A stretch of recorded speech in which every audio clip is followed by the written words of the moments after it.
बिस्मिल्लाहिर्रहमानिर्रहीम, अस्सलाम वालेकुम। शहीद मसूद रज़ा की एक नई एपिसोड में खुशामदीद। और आपको पता है कि हमारी इस पॉडकास्ट का मकसद सिर्फ़ एक ही है, वो है सोच को बदलना, क्योंकि हमारा नारा है कि बदलेगी सोच तो बदलेगा पाकिस्तान। और मैं अक्सर इस पॉडकास्ट में ज़िक्र करता हूँ कि पाकिस्तान को जो बदलने की हम बात करते हैं, उसके लिए एक चीज़ बदल सकती है उसको, और वो है डॉलर्स। और ये तभी मुमकिन है जब पाकिस्तान टेक्नोलॉजी की फील्ड में इस कदर आगे आए कि वो दुनिया को कम्पीट करे, और पाकिस्तानियों को, ना सिर्फ पाकिस्तानियों को बल्कि दुनिया को जो मुश्किलात दरपेश हैं उनके सलूशंस प्रोवाइड करें। और आज भी हम आपकी मुलाकात एक ऐसे ही मेहमान से करवाने जा रहे हैं जो आईटी की दुनिया में एक नया रेवोल्यूशन ला रहे हैं। मैं तो बिल्कुल ये वर्ड राइटली यूज़ कर रहा हूँ कि रेवोल्यूशन ला रहे हैं, क्योंकि हमारे यहाँ ये अक्सर एक डिबेट जारी है, और मैं खुद भी इस पॉडकास्ट में कई दफ़ा जिक्र कर चुका हूँ, हमें नौकरी की तरफ जाना चाहिए या स्टार्टअप्स की तरफ जाना चाहिए। और जब स्टार्टअप की तरफ आप जाते हैं, और ये इतना आसान भी नहीं होता कि आप एक कंपनी फ़ौरन से खड़ी कर लें, और इसके लिए डिफरेंट मराहल से आपको गुजरना पड़ता है। और जब एक स्टार्टअप एक कंपनी की तरफ जाता है तो उसमें सबसे बड़ी जो मुश्किल पेश आती है वो आती है रिसोर्स प्लानिंग की, कि किस तरह से रिसोर्सेज को हम मैनेज कर सकें अच्छे से, किस तरह से उसकी फाइनेंशियल मैनेजमेंट कर सकें, किस तरह से उसकी एसेट्स मैनेजमेंट कर सकें, किस तरह से उसका स्टाफ को मैनेज कर सकें। तो आज जो मेरे साथ नौजवान मौजूद हैं, उन्होंने एक ऐसा सिस्टम डेवलप किया है जिसको ERP कहा जाता है, एंटरप्राइज रिसोर्स प्लानिंग सिस्टम। ये जो सारे मसाइल एक कंपनी को दरपेश होते हैं, वो एक सॉफ्टवेयर या एक वो सिस्टम जो है वो हल करने की सलाहियत रखता है। तो चलें मैं आपका अपने मेहमान से तारुफ करवाता हूँ, और ये उन्हीं की ज़ुबानी समझाने की कोशिश करते हैं कि ये सिस्टम है क्या, और ये किस तरह से हमारी जो मुश्किलात हैं, स्पेशली यंगस्टर्स या जो छोटी कंपनियां हैं बड़ी कंपनियों में शिफ्ट होने का सोच रही हैं, और वो किस तरह से इससे मुस्तफ़िद हो सकती हैं। जी, तो आज हमारे साथ मौजूद हैं राव एहसन गुलरेज साहब, जो IT प्रोफेशनल भी हैं, एक फाइनेंशियल सर्विस प्रोवाइडर भी हैं, और CT प्रोडक्ट्स प्राइवेट लिमिटेड के CEOs भी हैं। Sir, welcome to Shahid Masood Raza. Thank you so much. क्या हाल हवाल है आपके? अल्हम्दुलिल्लाह, अल्लाह का शुक्र है। सबसे पहले तो thank you so much doctor Masood साहब for inviting me here. Sir, शुक्रिया आपका कि आपने टाइम दिया। हमारी तो कोशिश होती है कि पाकिस्तान में जो भी अच्छा काम कर रहे हैं लोग, उनको अपने इस प्लेटफॉर्म पे लाया जाए, और उनको एक मिसाल के तौर पर दूसरों को दिखाया जाए कि अगर ये लोग कामयाब हो सकते हैं ज़िंदगी में, तो दूसरे लोग भी उनकी एक्सपर्टीज से, उनके एक्सपीरियंस से, उनकी जर्नी से फ़ायदा उठा सकते हैं। तो ये जो, जैसा कि मैं आपको अपने नाज़रीन को बता रहा था कि आपने एक ऐसा सिस्टम डेवलप किया है जो एक कंपनी के तकरीबन तमाम मसाइल हल करने की सलाहियत रखता है। तो ये जो ERP सिस्टम है, ये है क्या? ये सबसे पहले हमारे नाज़रीन को समझाएं। 15 से 17 साल हो गए हैं मेरी मुझे अपना कैरियर स्टार्ट किए, और इस पूरे जो जर्नी थी इसमें जो थ्रू आउट जो मेरा कैरियर रहा है वो इसी के जो ERP सिस्टम है, इसकी implementation, training, deployment and system designing का ही रहा है। अब उसमें ये था कि हम तकरीबन 15 साल हो गए, मैं इंटरनेशनल जो प्रोडक्ट चल रही हैं और जो डोमेस्टिक प्रोडक्ट हैं उनकी इम्प्लीमेंटेशन और ट्रेनिंग वगैरह मैं देता रहा हूँ। और पाकिस्तान में और पाकिस्तान के अलावा वर्ल्ड बैंक के डोनर्स जो हैं इनको भी मैंने इंटरनेशनल ट्रेनिंग्स वगैरह भी मैंने कंडक्ट की हैं। ये तो एक बहुत प्राउड की बात है हमारे लिए जी, अल्हम्दुलिल्लाह, कि आप दुनिया को ट्रेन कर रहे हैं। और आप एज से ऐसे लगते नहीं है कि इतनी ज़्यादा एज है आपकी। मोर देन मतलब 100+ ट्रेनिंग जो है ना मेरी डोमेस्टिक और इंटरनेशनल में इस टाइम दे चुका हूँ, माशाल्लाह। और फिर उसके बाद ये था कि तकरीबन 5 साल हो गए, फिर यही आया कि कोई, क्योंकि पाकिस्तान में इस टाइम आप देखें, इस टाइम अगर कोई भी ब्रांड पाकिस्तान में अगर देखा जाए तो इंटरनेशनल सारे ब्रांड हम पाकिस्तान में इंट्रोड्यूस करवा रहे हैं। जी, तो यही बस फोकस था कि यार कुछ ऐसा हो कि हमारा पाकिस्तान जैसे मेड इन पाकिस्तान एग्जैक्टली लेके चलते हैं, और एक इंटरनेशनल जो एज ए ब्रांड बन के निकले। बस वो एक विजन माइंड में था, तो उसको माइंड में लेके चलते हुए 5 साल पहले एक छोटा सा स्टार्टअप मैंने लिया था, प्रोडक्ट एक स्टैब्लिश की जो कि ERP थी। ERP का थोड़ा सा मैं आपको इंट्रोडक्शन दे देता हूँ। एग्जैक्टली सबसे पहले एक तो एक होता है अकाउंटिंग सॉफ्टवेयर, वो होता है information accounting system. Information accounting system जो एक इंडस्ट्री है, उसके जितने भी अकाउंटिंग जो प्रोसेसेस हैं उनको जो कंट्रोल करने के लिए एप्लीकेशन होती है, वो that is information accounting system, और इन अकाउंटिंग सॉफ्टवेयर कहलाता है। जो ERP है ये एक थोड़ा ब्रॉडर टर्म है, जिसमें इंफॉर्मेशन अकाउंटिंग सिस्टम जो उसका एक पार्ट बन जाता है। ERP इंटरप्राइज कंप्लीट एक बड़ी जो इंडस्ट्रीज़ है उसकी रिसोर्सेज की मैनेजमेंट के लिए जो सिस्टम यूज़ किया जाता है उसको ERP सिस्टम कहते हैं। उस ERP सिस्टम बेसिकली दो चीज़ों पे इंक्लूड किया जाता है, एक मैनेजमेंट इंफॉर्मेशन सिस्टम और एक फाइनेंशियल इंफॉर्मेशन सिस्टम। मैनेजमेंट इन MIS और फाइनेंशियल, इन दोनों को जब हम इंटीग्रेट करते हैं तो जो क्लब प्रोडक्ट बनती है that is called ERP।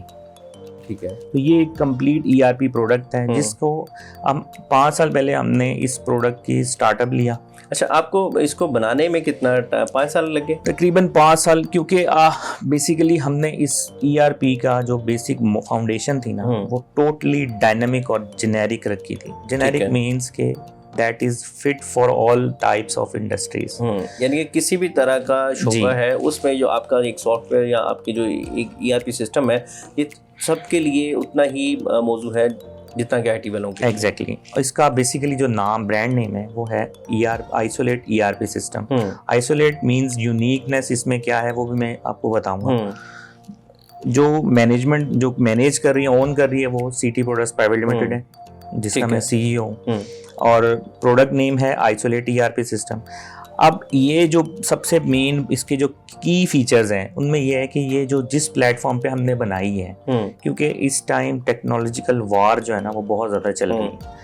Technological वार में आपकी जो करंट टेक्नोलॉजी है वो अगले 4-5 साल में ऑब्सलीट हो जाती है। तो फिर यही ड्रॉबैक चल रहा है, क्योंकि इस इंडस्ट्री में 15-16 साल हो चुके हैं मुझे इस इम्प्लीमेंटेशन और इस वॉर में अपने आप को लेके चलते हुए। तो मेरा फोकस यही था कि मैं एटलीस्ट वो प्लेटफॉर्म चूज करूं that will be upgradable and at least 25 to 30 years तक वो उसमें कोई चेंज ना आए।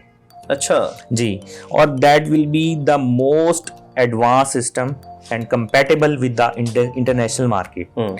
तो इसलिए हमने ये जो प्लेटफॉर्म डेवलप किया है ये हमने ASP0 जो कि इस टाइम इंटरनेशनली पेड एप्लीकेशन है, डेवलपमेंट टूल है ASP, उस पे हमने ये जो है प्लेटफॉर्म को डेवलप किया, जिस पे इस टाइम अब रिसेंटली जो बैंकिंग सेक्टर्स हैं वो अपनी एप्लीकेशन को मर्ज कर रहे हैं। तो पाकिस्तान में अभी बहुत कम इसकी इम्प्लीमेंटेशन, इस पे डेवलपमेंट हो रही है, लेकिन हमने इस प्लेटफॉर्म पे इस एप्लीकेशन को डेवलप किया है।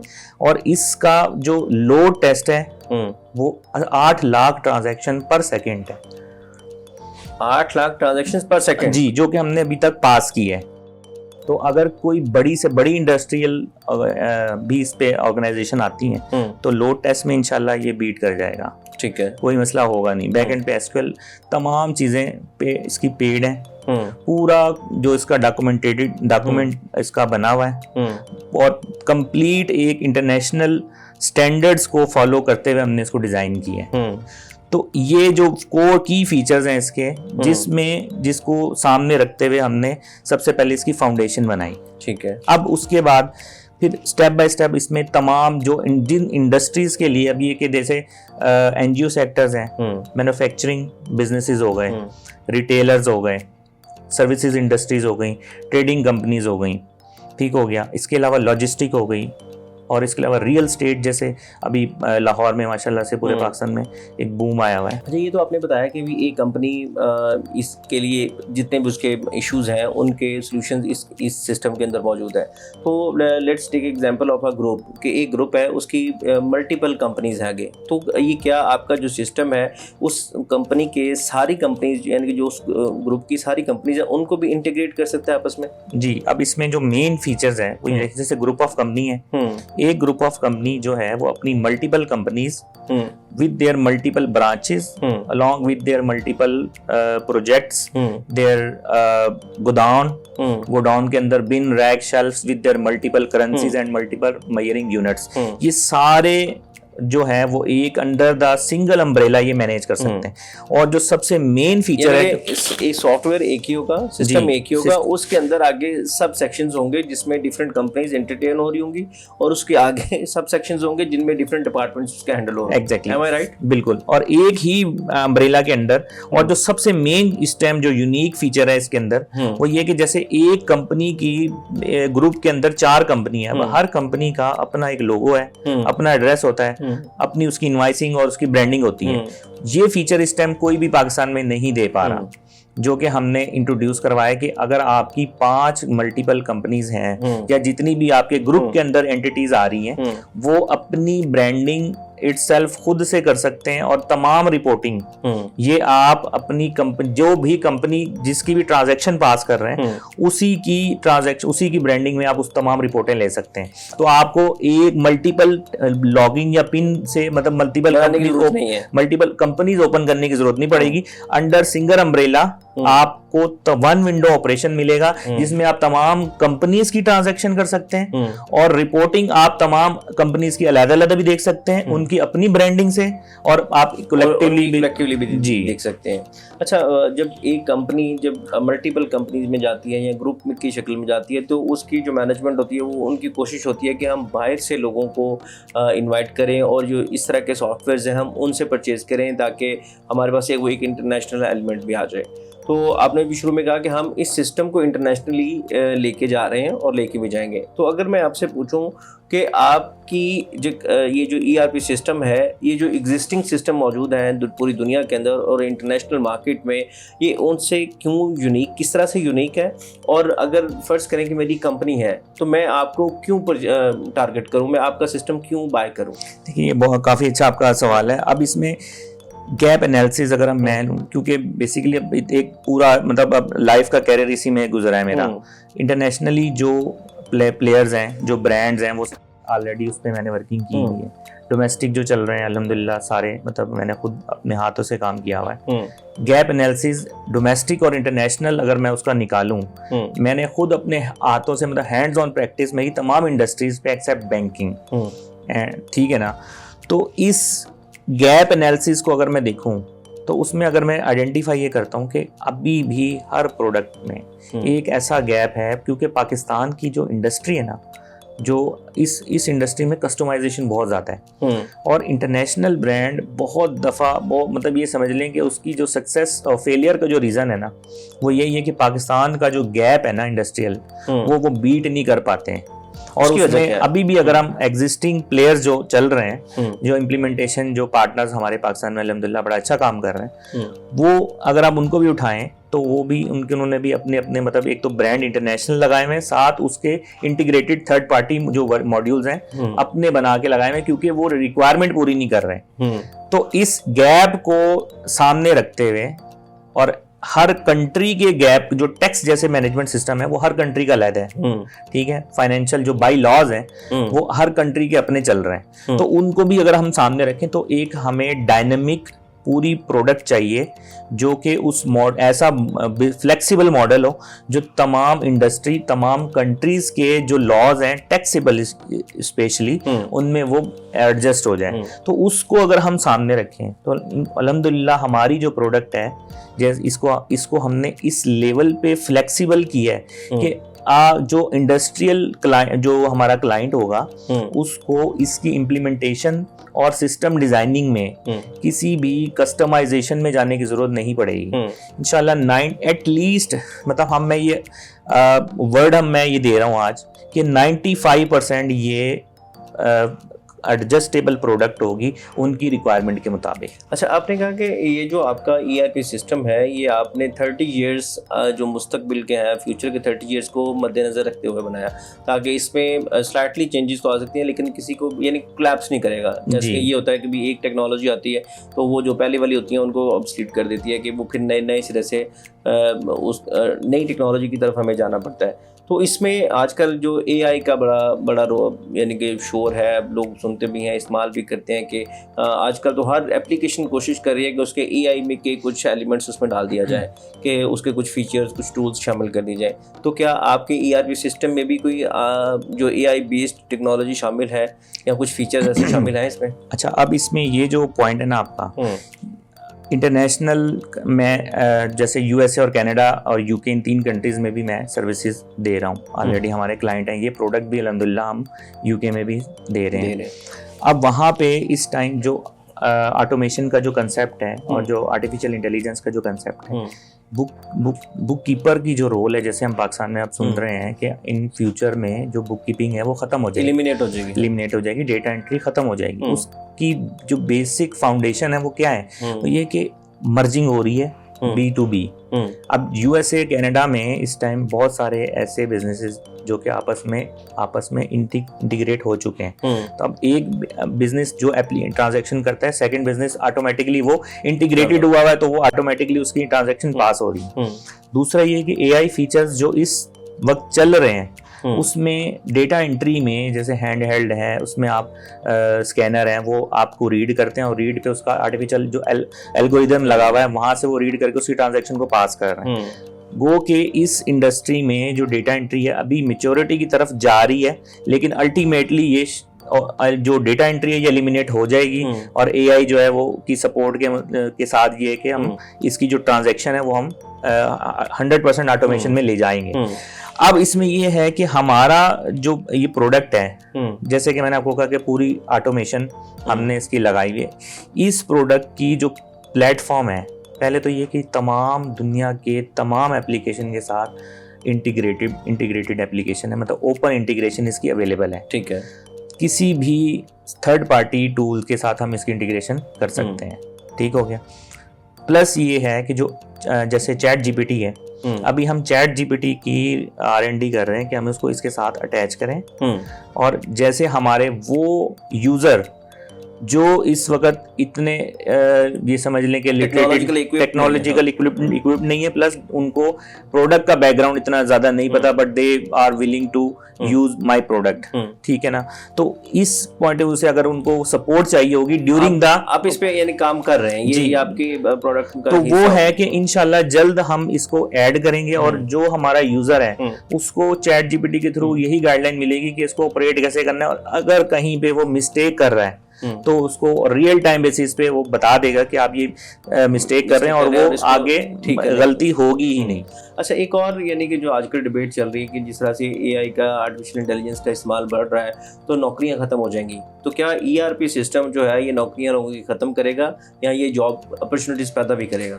ये जैसे अब ना ये बहुत अच्छा एक क्वेश्चन है और इस पे मैं काफ़ी मतलब एक अच्छा हेल्दी डिबेट में जाना चाहूँगा। उसमें ये है कि जैसे हमारे जो ट्रेडिशनल एक जॉब चलती रही है, जैसे बी कॉमर्स है, हमारे एम.कॉम जो ग्रेजुएट्स हैं, ACCA, CMA, ये लोग मतलब ट्रेडिशनली जैसे अकाउंटिंग फील्ड में अपना कैरियर स्टार्ट कर लेते हैं। ये कैरियर अल्टीमेटली अब खत्म हो जाएगा। ठीक है, क्योंकि वहाँ पे जैसे ERP सिस्टम आप इम्प्लीमेंट करवाते हैं, ह्यूमन रिसोर्स ERP जो है ये ह्यूमन रिसोर्स को एलिमिनेट करता है, मिनिमम 50 to 60% रिड्यूस कर देता है। अच्छा, ठीक है। तो जो हम मतलब जैसे हमारी ये प्रोडक्ट है, ये आइसोलेट ERP है। अब इसको लगाने के बाद जैसे अगर आपके पास 10 लोग काम कर रहे हैं तो आपको 2 लोगों की जरूरत पड़ेगी। अच्छा, ठीक है। अब देखिए वो रोल, हमारा मकसद ये तो नहीं है कि हमने जॉब्स खत्म करनी है। अब उनको जैसे ट्रांसफॉर्मेशन है, ट्रांसफॉर्मेशन में क्या है, ट्रांसफॉर्मेशन में ये है कि आप इस प्रोडक्ट को लर्न करें, टेक्नोलॉजी अडॉप्ट करें, इंटीग्रेट अपना फाइनेंशियल बैकग्राउंड को इंटीग्रेट करें टेक्नोलॉजी के साथ।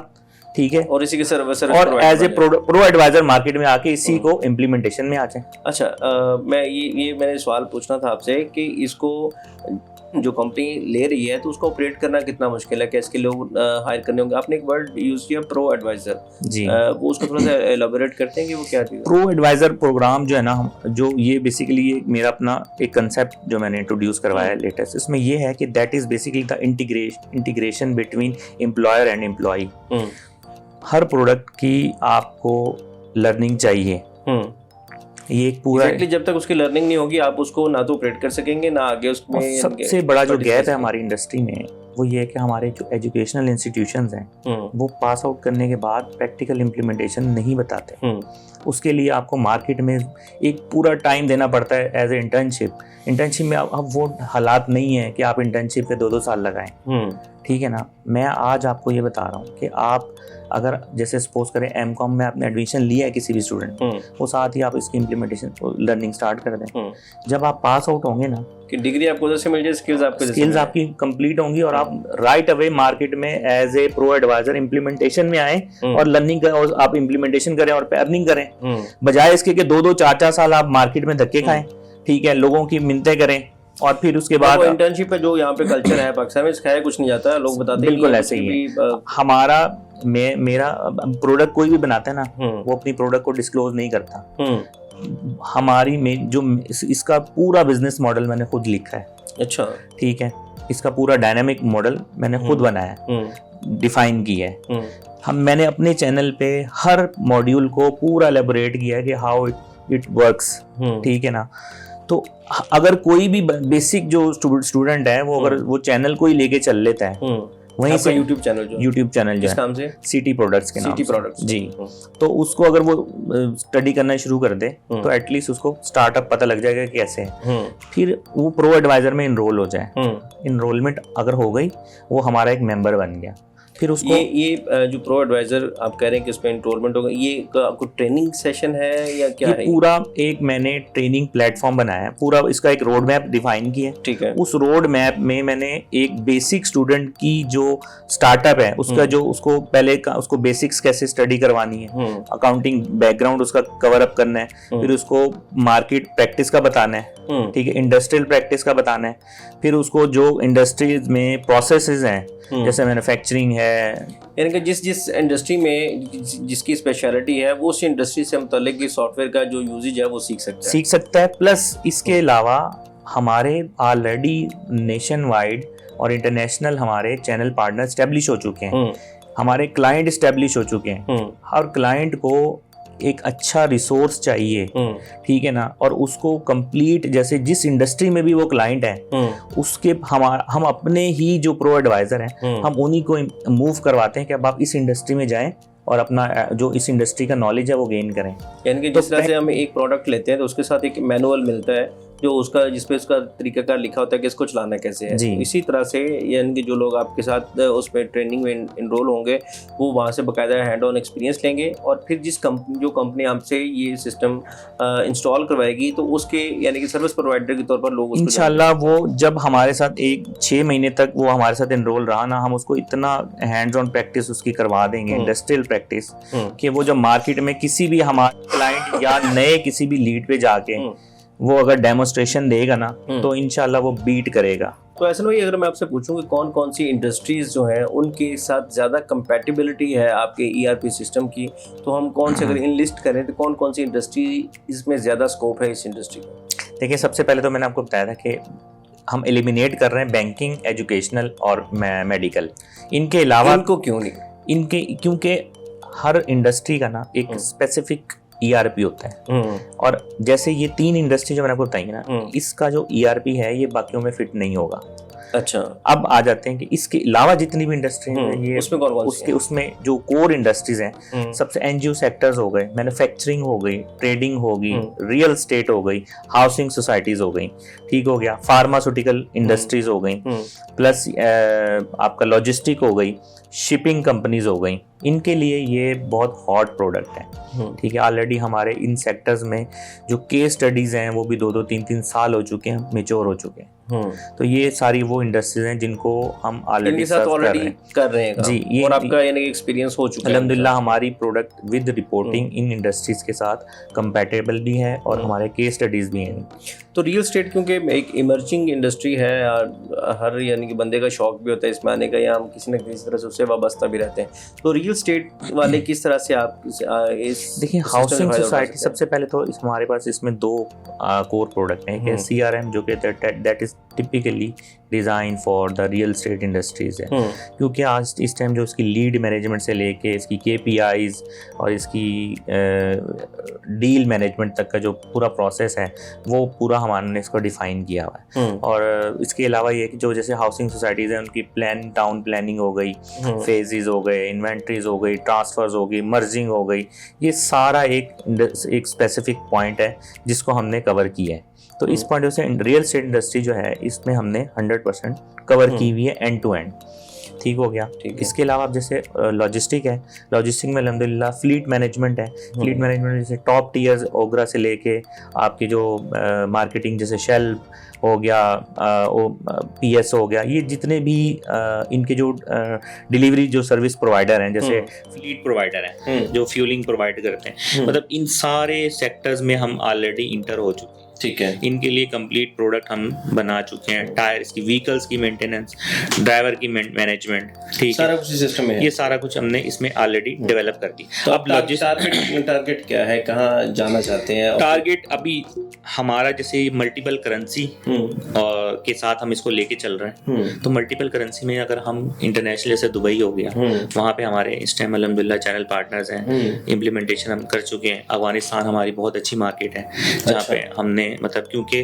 बेसिकली एक मैंने अच्छा टाइम गुजारा है वहाँ पे अफगानिस्तान में। जी, वहाँ पे वर्ल्ड बैंक के जो डोनर्स थे मैंने उनको ट्रेनिंग दी है, तो वहाँ पे मेरे बहुत अच्छी एफिलिएशंस है मेरी वहाँ पे, जो ऑडिट फर्म्स है जैसे बेकर टेलीज की जो वहाँ पे डायरेक्टर्स हैं वो मेरे मतलब टीचर भी हैं, और मेरा अल्हम्दुलिल्लाह इस इंडस्ट्री में एक अच्छा जो बैकग्राउंड है वो रहा है। तो कि हमारे जो लिंक्स हैं वो इस तरह से बने हुए, तो हमारे अफगानिस्तान में एक बहुत अच्छा शेयर है हमारे पास, दुबई में है, सऊदी अरब में है, ठीक है। तो ये तो अगर मैं आपसे पूछूं कि ऑब्जेक्टिव क्या है आइसोलेट ईआरपी का? मेन जो ऑब्जेक्टिव है ना, जो मतलब अगर जो सपोज करें मेरी आज 35 इयर्स एज है, एक विजन जो है लाइफ का वो यही है कि पाकिस्तान की एक जो ब्रांड है ना, कोई ऐसा ब्रांड एक स्टैब्लिश हो जाए, यानी मेड इन पाकिस्तान को पूरी दुनिया में हम इसको एज ए ब्रांड इंट्रोड्यूस करा सकें, ताकि लोग कहें हाँ ये एक पाकिस्तानी प्रोडक्ट है और ये एक बहुत अच्छी प्रोडक्ट है जिसका एक अच्छा नाम बने और ये पूरी दुनिया में एक अच्छी सर्विस प्रोवाइड करें। ये इसका मेन ऑब्जेक्टिव है और अल्हम्दुलिल्लाह हम इसमें काफ़ी हद तक कामयाब हो चुके हैं।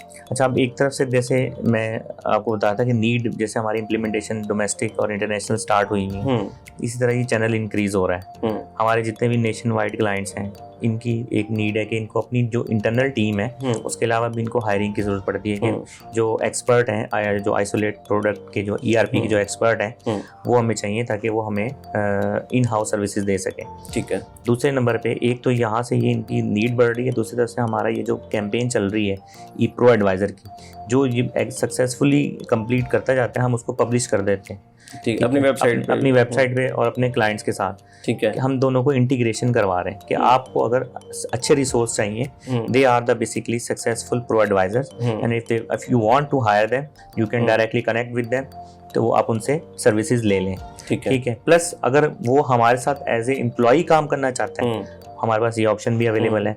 प्लस अगर वो एज ए एंटरप्रेन्योर आना चाहता है मार्केट में कि मैं अपना सेल्फ बिजनेस क्रिएट करूं, क्योंकि अगर वो आज एक इम्प्लीमेंट, हम उसको सपोर्ट करेंगे, उसको लीड्स देंगे, उसको हम बाकायदा उनको भिजवाएंगे कि आप इस इंडस्ट्री में जाके हमारी प्रोडक्ट को सेल करें। और वो तो डेफिनेटली जैसे जैसे आपकी सेल्स बढ़ेंगी आपको प्रो एडवाइजर्स की ज़रूरत होगी, और जो एक दफ़ा इसके साथ अटैच हो जाएगा और वो फिर उसके मेरा ख्याल है कि यकीनी हो जाएगी उसके लिए एक यानी कि गुड सोर्स ऑफ इनकम। अभी भी नीड है, ये गैप है हमारे पास, ये लोग हमसे ये डिमांड करते हैं, यार आपका इस सिटी में हमें बंदा दे दो या इस प्रोडक्ट का हमें बंदा दे दो। हम ये चल रहे हैं कि उनके कैंपेन से जितने, क्योंकि बात ही होती है जब आप अच्छी तरह से, हर परफेक्ट वही होता है जो आप जब आप अच्छी तरह से किसी चीज़ को लर्न करेंगे ना, तभी आप उसको इम्प्लीमेंटेशन में लेके जा सकते हैं। तो जब ये पूरा रोड मैप इसलिए डिज़ाइन किया हुआ है कि आप अच्छे तरीके से पहले लर्निंग करें और फिर अच्छी इम्प्लीमेंटेशन दें ताकि प्रोडक्ट भी ख़राब ना हो। अच्छा, अगर इन दोनों जो टारगेट ऑडियंस है हमारी, जो ग्रुप्स हैं, एक है प्रो एडवाइज़र और एक है कंपनी, इन लोगों ने आपको अप्रोच करना हो तो वो किस तरह से कर सकते हैं? पहले अगर फर्ज करें कि मैं एक CEO हूँ एक कंपनी का, मुझे ये सिस्टम खरीदना है, तो मैं किस तरह से आपको अप्रोच करूँगा? हमारी जो वेबसाइट है cityproducts.net, इस पे पूरा डिफाइन आइसोलेट ERP का एक स्ट्रक्चर बना हुआ है।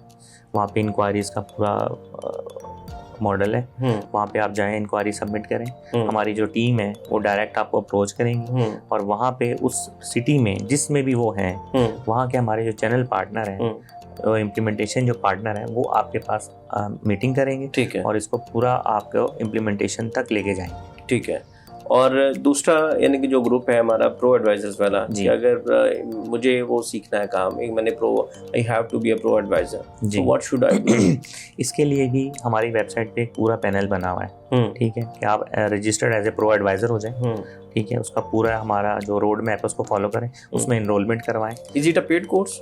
Yes, it's a paid course. ठीक है। क्योंकि हमने एक नॉमिनल सी फीस इसलिए रखी है क्योंकि जब तक आपकी जेब से लगेगा नहीं ना, संजीदा नहीं होते, वो संजीदा नहीं होंगे। यानी कि फ्री वाले हमने कुछ भी फ्री आप देंगे ना तो उसका फायदा नहीं, लेकिन ये समझ लें कि नॉमिनल सा 10 to 20% शेयर हमने टोटल कॉस्ट का हमने डाला हुआ है, लेकिन उसके अगेंस्ट हम उनको वो सारी चीजें पे कर रहे हैं। वो क्या कर रहे हैं, हम उसको डेडिकेटेड लिंक दे रहे हैं जो उसका अपना बना हुआ है। हुआ है, क्लाउड बेस हम उसको लिंक दे रहे हैं, उसकी सारी कॉस्टिंग हम खुद बियर कर रहे हैं। ठीक है, ठीक हो गया, उसको सारा मटेरियल दे रहे हैं, प्लस उसको डेडिकेटेड सपोर्ट टीम दे रहे हैं जो कि उनके साथ कनेक्ट रहेगी और उनको पूरी लर्निंग करवाएगी। और जहाँ पे जो उनको केस स्टडी में इशू आ रहा होगा, क्योंकि एक लर्निंग पे तो एक वो पार्ट बन गया ना हमारा, तो जब वो हमारा पार्ट बन गया तो उसको जहाँ पे भी प्रॉब्लम आएगी उस ग्रुप का, उसको हमारे एक ग्रुप में ऐड हो जाएगा वो, और जहाँ पे उसको इश्यूज आ रहे होंगे वहाँ पे वो हमारी टीम उसको सपोर्ट कर रही होगी। तो एक कंटिन्यूस लर्निंग प्रोसेस स्टार्ट हो गया। तो फिर ये कि और फिर जिस इंडस्ट्री में वो जाएगा, सर्विस देगा, वहाँ के जो उसके गैप एनालिसिस हैं वो भी हम उसको साथ लेके चल रहे हैं। और अगर सपोज करें वो एज ए बेस्ट प्रैक्टिस क्या है कि वो एज ए एंटरप्रेन्योर मार्केट में है, हम उसको सपोर्ट करेंगे, हम उसको क्लाइंट देंगे, हम उसको लीड देंगे, और ये तो तकरीबन B2B वाला फॉर्मेट हो जाता है कि बिल्कुल B2B वाला फॉर्मेट है। वो है कि अगर वो एक अपनी कंपनी यानी कि इवन लॉन्च कर देता है और उसमें वो सर्विस प्रोवाइड करता है इस सॉफ्टवेयर से रिलेटेड, तो वो तो अपनी कंपनी भी चला सकता है, आप एज ए एम्प्लॉयर भी आ सकता है, एज ए एम्प्लॉयर भी आ सकता है। और ये कितनी अर्सा की ट्रेनिंग है और कितना इसका? अगर ये 1 महीने की ट्रेनिंग है जो कि मतलब कम डेडिकेटेड ट्रेनिंग है। ठीक है, उसके बाद फिर इंडस्ट्रियल प्रैक्टिस है, फिर हम उसको इंडस्ट्रियल, अपने जो इंडस्ट्रीज के ग्रुप है ना, हम डायरेक्ट उसमें ऐड कर देते हैं। ठीक है, ताकि वो लर्न करे कि इस इंडस्ट्री में केस स्टडी क्या चल रहा है, ठीक है, इम्प्लीमेंटेशन हमारी टीम कैसे कर रही है, किस तरह से उसको क्वेश्चन का सबसे मेन मसला ये है, जब आप किसी इंडस्ट्री में जाते हैं तो उसमें हर बंदा तो नहीं मतलब वो आपको वेलकम करेगा,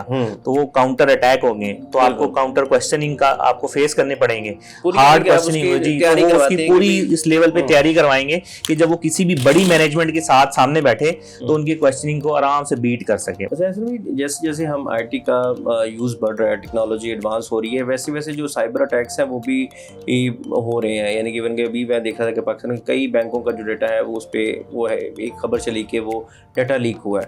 तो आपके पास क्योंकि पूरी कंपनी का एक डेटाबेस जमा होना है, तो उसकी सिक्योरिटी को किस तरह से इंश्योर करते हैं? इसमें क्या क्या फीचर्स हैं जिसकी वजह से किसी कंपनी की जो पर्टिकुलर्स हैं, उनकी डिटेल्स हैं, वो सिक्योर रहेंगे?